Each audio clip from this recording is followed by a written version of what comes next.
Okay, it's 11:01, so let's get started. Good morning, everyone, and thank you for joining us to yet another episode of How We Build This Toronto. For those of you who don't know me, I'm Nama Blonder. I'm an architect and urban planner with Smart Density. My co-host and dear friend is Lirad Kligman. Sorry, Lirad, the co-founder of the Yorkville team's residential and commercial sales in Toronto. Lirad and I started How We Build This Toronto to have a casual conversation with the leaders in the real estate industry and get a chance to ask them the questions about starting a business or taking an idea and what do you do with an idea, basically. And especially with and today we have a special guest because we have prep calls with all of our speakers, by the way, but this one was really good and I really enjoyed it and learned so much. So I have a feeling that this is going to be a really good one, and you are about to have a really informative and good time in the next 30 minutes. And I just wanted to say thank you for all the comments, the emails, requests for the recordings, especially after the last one with Maziar. I received overwhelming amounts of emails. So, and it is available on our website. So with that, Lirad, please introduce our speaker today. Yes, thank you, Nama. Okay, so it's my pleasure to introduce everyone to Adam Ochshorn of Curated Properties. So Adam's career began in Toronto's infancy of infill custom home building in the late 1980s. With a passion for design and a reputation for personalized customer service, Adam has built Curated Properties into an exceptional property developer. It was formed to develop boutique projects targeted at consumers who appreciate great design, premium finishes, and a builder's approach that's not cookie cutter. So with that, welcome once again, Adam. It would be great if you give us a bit of a background on how you got to where you are today and your history. Thanks very much for inviting me to the webinar, Lirad. Basically, my career in real estate development and construction started in 1989 in Toronto in the Avenue and Lawrence neighborhood. I finished university, and all during high school, I had worked on different construction sites as laborer, assistant site super, as a summer job. And in '89, I put some money together from friends and family and bought a post-war bungalow in the Avenue and Lawrence corridor, where what was starting at that point in time in the mid to late 80s was people knocking down these bungalows, different builders knocking down these bungalows, where you would have an 800 square foot bungalow sitting on a 40-foot lot, and you would then create a new custom home with a ramp down driveway where your garage would be located in the basement, and you would have something between 300 to 3,500 square feet. The only problem with me starting at that time was that was the beginning of the crash in Toronto of the late 80s, which lasted from 89 to 94. It got to be so bad that some of the competitors in the neighborhood, if you bought the house, you were also getting a free car that was located in the garage. So with tough timing with that, it was very trying times, but I knew that if I could make it through that situation that was going on in the economy, that I'd be able to get on to bigger and better things. During that time, there was more challenges than just the economy for myself. I had a house that was 3/4 finished, my first building venture. My parents got separated. Everybody sided with my mom. My father was, I was financing the land through friends and family. My father was financing the construction, and then he pulled the plug. So as a young builder without a lot of experience in business and in building, forced me to get very creative. I had to negotiate contracts where I didn't have money to pay people based on being able to pay them once the house was sold. The house was finally sold, and I bought another lot in that neighborhood, and then I started to learn about more of the development planning process, where we would buy bigger lots, cut them into 2 or 3 homes. Then I started to learn about townhouse development, and then things just started to move forward. I brought in a couple partners. We did townhouse projects, Midtown, Yonge and St. Clair, Yonge and Davisville, the Beaches. And then we kind of evolved to more interesting projects like our project at 483 DuPont, which is called Annex Lofts. We have one of the first multi-unit laneway projects in Toronto at 50 Bartlett. We have a mixed-use project at 455 Dover Court, which was an old shuttered City of Toronto building that was a welfare office that wasn't used for many, many years. And we repurposed it as an adaptive reuse for office and residential above. And then the projects go forward to our cabin project, to our plant project. Many of them, or sorry, several of them have won Build either low-rise and high-rise awards for being the best projects in the GTA. And I mean, that's about it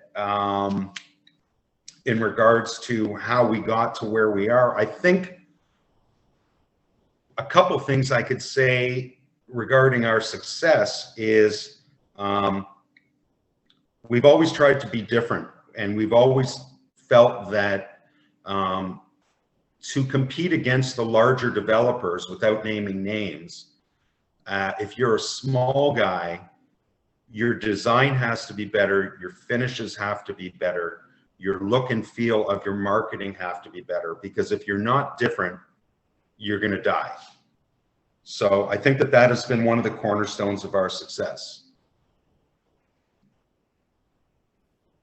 And so that sounds great, and it definitely, based on the product you put out into the market, there is that level of distinction that sets you apart from the rest.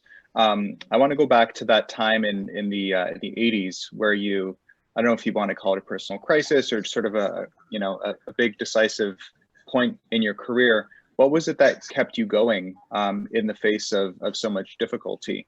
How did you sort of see the future beyond the clouds that you were in? What kept you going?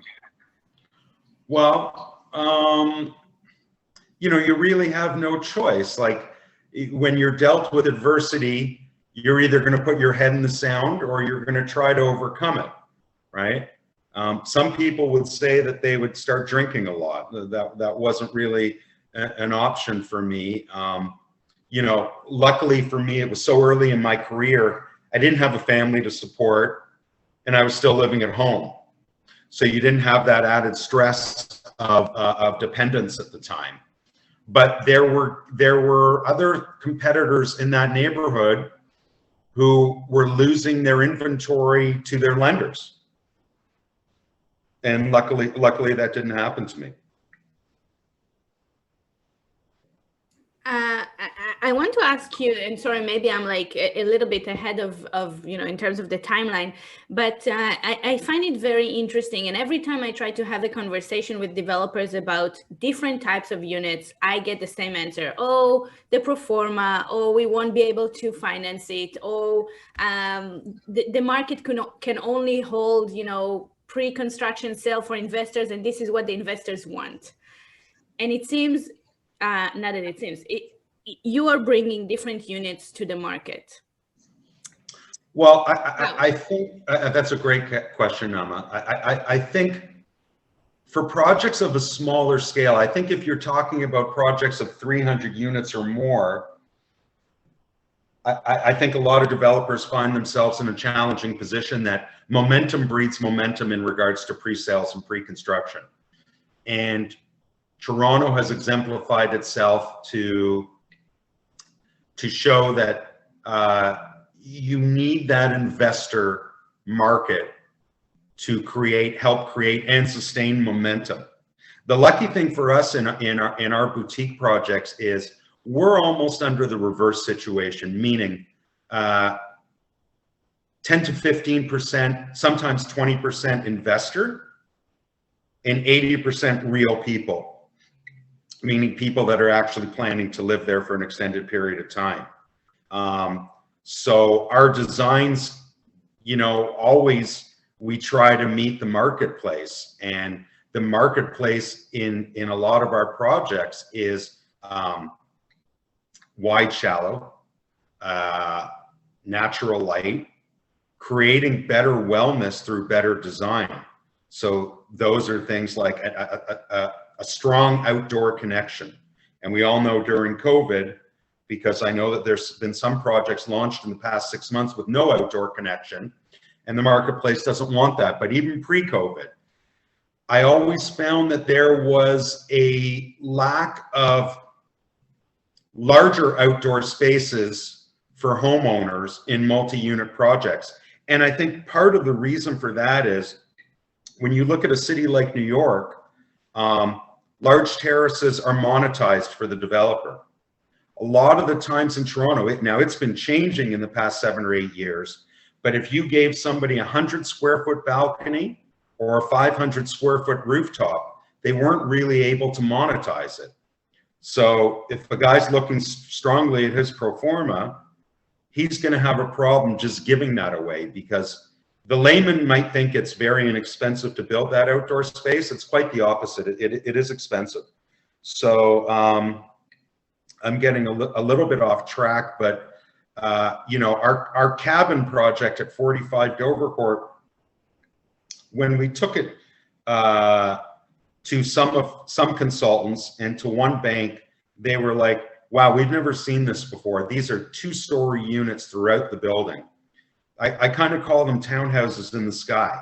And some people on the consultant side of things didn't like it, but the marketplace loved it for the reason being the pricing and market in Toronto had gotten away from a lot of these purchasers that were traditional townhouse buyers. What I mean by traditional is not in the design, but in the built form, meaning a front entry from the street, windows in the back. And you have a bulk of purchasers that are saying, I don't want to be in a 500 unit building. The townhouse now that I was interested in is $2 million. Where can I get something for $1.2 million in a great neighborhood in West Queen West that has the look and feel of a townhouse, albeit, but it's in a building? And some of those models that we created were the cornerstone of the successes of those projects.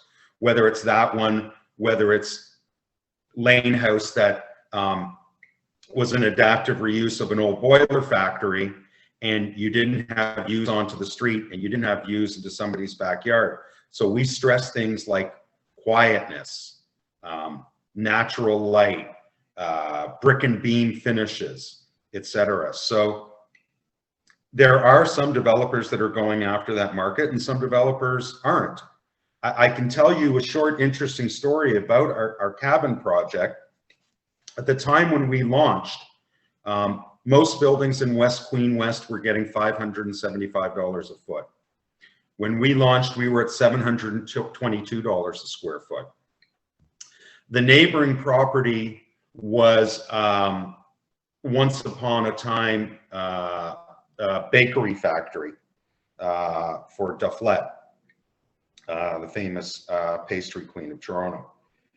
And I would get calls from my sales staff saying, there's these 3 guys in suits that keep coming into the sales center every weekend asking a lot of questions, and they want to meet you. So I drove down to the sales center one weekend to meet these guys, and what they said to me was, everybody in the neighborhood here is getting $575 a foot. You're getting $722.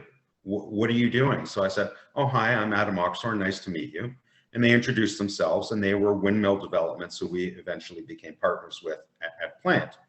So they were asking me a bunch of questions, and what I said to them is, well, why am I going to tell you? What do you need to know for? Then they told us that they were the neighboring property owner. And I said, well, I'll explain everything to you if you take us in as a partner. And then we formed a partnership 50-50. and we introduced a lot of our ideas to make their mandate, which is more on the sustainable side, more sexier and more design forward than sustainable was in the past. So I know I'm rambling on a little bit, but that's about it in regards to those things and how we differentiate ourselves. No, it's actually wonderful, and thank you for that story, because Alex Spiegel is going to be our next guest in 2 weeks, and I didn't know about your partnership, to be honest. Adam, can you choose a project, but from like the early days, but that was a turning point in your career, in your business, and can you take the audience step by step, you know, how you did it? But choose some project that was meaningful, that was challenging enough, or has a good story, because the audience, and I'm looking at the list, it's very entrepreneurial in nature. So I think that would be a good question to ask, and I never asked that question specifically, so it's a good question to ask. Okay. Well, I mean, I'd like to bring up our Laneway project, Lane House 50 on Bartlett. That one was, I mean, listen, all the projects, building and designing and planning in downtown Toronto are challenging, but that one was especially challenging because it was one of the first laneway projects in Toronto to be approved on a multi-unit scale. When we first put the property under contract, we went to see it, and they were still building boilers in the factory. And if you can imagine, it was this beautiful red brick with all exposed steel beams everywhere. And I said to my partner, and guys with torches, I said to my partner, this is like a building in Brooklyn. Like, we got to grab this building. So we put it under contract. We set up meetings with our consultants, and then we went to speak to the city. And the city's first reaction was, we don't like it. Well, why don't you like it? They're not sure about multi-unit approvals in the lane. When we exemplified to them that we not only bought the building that was totally located in the lane, but we also bought the house that gave us street frontage, they were more amiable upon approvals. But at that point in time, the boiler factory was sitting 0 lot line, meaning you couldn't comply with any planning bylaw. You were 0 lot line to backyards on the west side. You were 0 lot line to the laneway on the east side, to the north side, and to the south side. And the challenge there was, how are we going to bring our services in?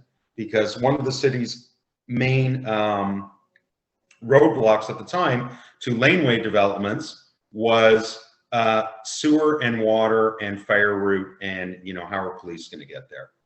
So we came up with a plan to demolish the house in the front, give us a fire route connection, and to satisfy the city. At that point in time, they still weren't satisfied, because we had basically loaded the whole site with building form, meaning we had only a front yard setback that lined us up with the neighboring houses to the north and to the south. So our challenge was, well, how are we going to get the sewer and water in? So first we figured, okay, we'll just bring it in through the basement. Well, you can't bring it in through the basement, because sewer and water cannot go under where other people are living. So we had a unit in the front that was ground floor and basement. Then we had a unit above that and a unit above that. So we were kind of miffed. What are we going to do? What are we going to do? What are we going to do? We made a compromise with the city. We brought the building in a little bit on the south side of the front of it to establish sewer and water on private property. And then we solved that last stumbling block. And we had great support from the councillor. We had decent support from the neighborhood, because now there was going to be articulation. There was going to be people living in the laneway. There was going to be proper lighting to keep that area safe at night. When you have this old factory in the laneway at night, you can only imagine what was going on in a dark space where people can move in and out. We also entice the city with different things such as cobblestoning the laneway, and they like that. And then we got our approval. So, you know, that was one that we found challenging and creative, and it was a success. And it was a good partnership with the city and with us. That's great. I want to talk about looking forward towards the future a little bit, and just try to get an understanding of how you identify opportunities for development, especially as a boutique developer that focuses on more unique projects. Where do you see the major opportunities in real estate development in Toronto? Well, I think you have to, you know, look backwards a little bit to actually look forward. What I mean by that is, I think some of us in the building industry and in the development industry don't realize how lucky we are in this city. You know, I've traveled around the US, and you can buy a site either on market or off market in a neighborhood that hasn't gentrified or gotten a little bit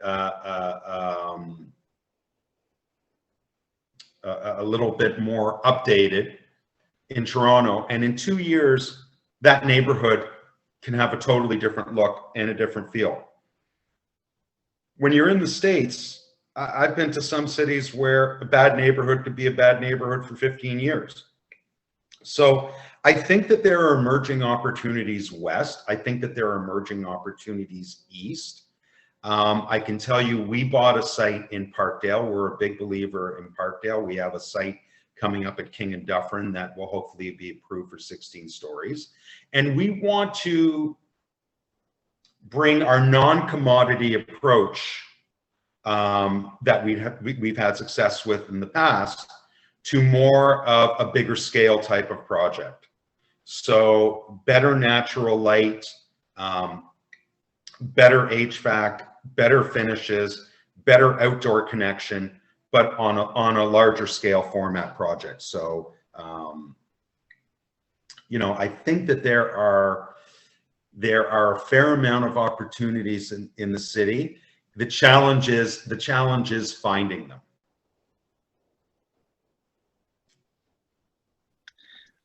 We typically like to avoid COVID-related questions, but I'm just curious what your stance is on COVID and its impact on urbanization and the way that consumers view condos and higher density living.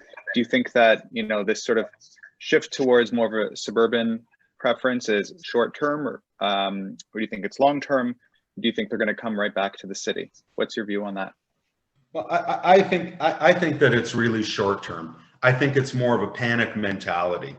I think part of the things, at least in the neighborhood that we've developed in, is people buy in a neighborhood not so much because of the building, but it's a partnership between developer and it's a silent partnership between developer and small businesses. Now, I walk up and down Queen West every day, and it's kind of a ghost town. Ossington, the same. People were drawn to buy homes and units in these neighborhoods due to that streetscape. Right now, that streetscape is terrible. It's depressing. It's tragic. So, you know, if somebody puts that in their head and they think, oh, I'm going to be safer in 905, I think in the short term, maybe.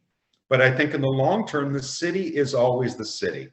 We love the city. We know the city has problems. The city has garbage issues, traffic issues, etc. But people that love the city, and I think that those people will come back.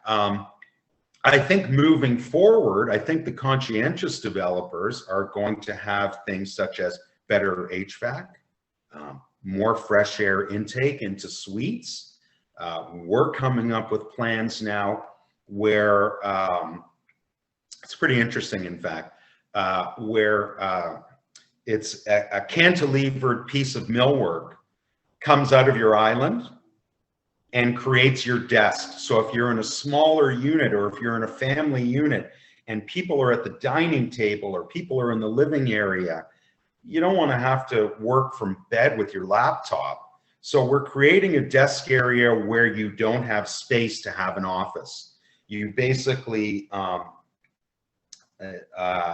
you kind of hit this lever and you can pull out on this kind of hydraulic, Lee-Rad, you've probably seen this before, but you can pull out on this hydraulic, a cantilevered piece of millwork, you pull up your desk chair, and now you've got a comfortable place to work for the day. Because I can tell you, I'm talking to you right now from, I kept a couple of units at our plant project, so I kind of have a satellite office. I look across the street at our condos. I mean, everybody's home during the day. Everybody's home all day. They're working out, they're watching television, you know, so I think that no matter what happens with COVID, there's going to be some things that linger, whether it's masks, whether it's how am I prepared to work at home in the future. So I think the conscientious developers have to take that into account. Yeah, thank you for that answer. And I'm, you know, we're not here to hear me talk, but I have a lot to say about all of those who say that, you know, cities are shrinking, and yeah, but this is not the time or the place. But I will find a way to, yeah, to discuss this, because it's a very interesting question, and I can't roll my eyes, you know, enough when I hear that. What advice would you give your younger self, or what is the greatest lesson you've learned from your business during the years? That's a challenging one. The greatest lesson. Oh. I wish that there was a course earlier on in life on how to deal with banks. You know, that you can have a lot of practical skills and practical building experience, design experience. I think that those courses would have been valuable on how to deal with lenders, with banks. There's other things that are really second nature. You know, you want to treat homeowners and customers the way you want to be treated.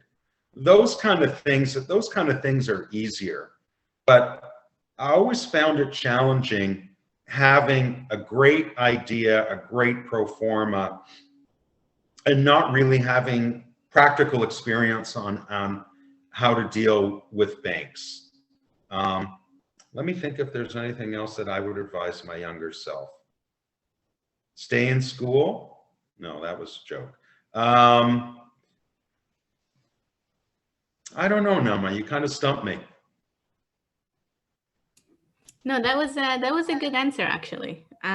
Both answers were good. What is the time? It's 11:30 already. Okay. Oh my God, I have so many more questions to ask you, Adam. But let's go to the last question that we ask everyone. What book / podcast / source of information you would recommend that changed your life in business, in leadership? I remember you mentioned this to me before, and I forgot the name of the book, but the author is a very successful Canadian businessman named Seymour Schulich. And I read this book. He's got the Schulich School of Business. I think it's at York.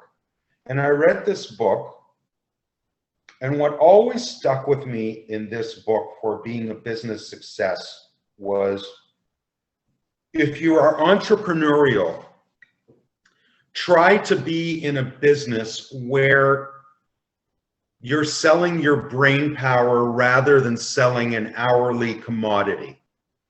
Meaning, you are going to have a chance, if money's your driver or success is your driver, try to come up with an idea or be in a business where you are more market-based rather than hourly-based. If you know what I mean by that, meaning that you're not kind of flat fee-based. I can tell you when I used to build custom homes, whether I spent 1,000,000 hours or 1,000 hours, because I may have had a client that was more difficult, I may have run into a trade or workers strike. If I was there a year and a half, or I was there 3/4 of the year, I still made the same amount of money. So the advice that I got from that was, get out of building custom homes for people, get out of contract work, go into something more entrepreneurial, albeit more risk, but where your upside is greater. Sorry, that is actually a very interesting point that you're making, because there are also service-based businesses on the list, and not everyone is developer. Can you actually elaborate on that? And if you can think about it from a wider perspective, can you actually, because I think it's a very, very interesting point. And almost everyone who's running a business, especially the architects and the planners and the lawyers on the audience today, are facing the same challenge, yet it's really hard to transform a service-based business. And especially as a developer, like, I never thought there's a difference between the custom home and the condo in that sense. Mm-hmm. Well, I mean, I guess the way I can elaborate it is, his advice was, if you wanted to be a big success and you're going to be in something that's service or hourly based, you're going to have to either scale your business and be more of a volume player, or do a hybrid. And what I mean by a hybrid is, I know different people in your industry, in the legal industry, in the planning industry, that are not only selling their time, but are also could be a minor equity partner in different projects. Now, most of the people that I know that have gone down that road have been more of a success. I think it also depends on, you know, how you measure your success. But for me, the turning point in my life with reading that book was, at the time I read it, I had a very young family. And in the custom home industry, you were kind of treated like real estate agents, residential real estate agents. What I mean by that is, in the development industry, meetings most of the time happen 9 to 5. I mean, most of me and my associates, we also work kind of a half-day Saturday, but we're not working in the evenings. In the custom home industry, with 2 young babies at home, I found myself working most nights because clientele wanted to only meet you at night. For some reason, I don't know why that ever happened, but it's been going on for decades. They thought that your business is a nighttime business or a weekend business. You would never go to that clientele's office during the day to speak or to meet about their project. So when I read the book and I was going through that kind of heartache of not having time for my family as a young family, because it would happen evenings and weekends, and I was like, whoa, look at this. If I can get into something that's more scalable, where at least I can have staff, and the staff can either meet with that clientele, or I can get into something that's more entrepreneurial, where my hours are more conducive to having your own life. That's what I learned. I don't know if my elaboration was what you expected. No, it was perfect. I was Adam, is the book called Get Smarter? Do you remember? Mm-hmm. Yeah. Okay, I found one book by him, so it's okay. I'll read it. Okay, sorry, Lira, let's conclude. Yeah. All right. Well, that was great. So we're at 11:35. So let's wrap up. So Adam, thank you very much for joining us today. Really appreciate your insights and some excellent experience that I'm sure all of our attendees can benefit from. So before I let everybody go, just want to let you know about our next mastermind webinar.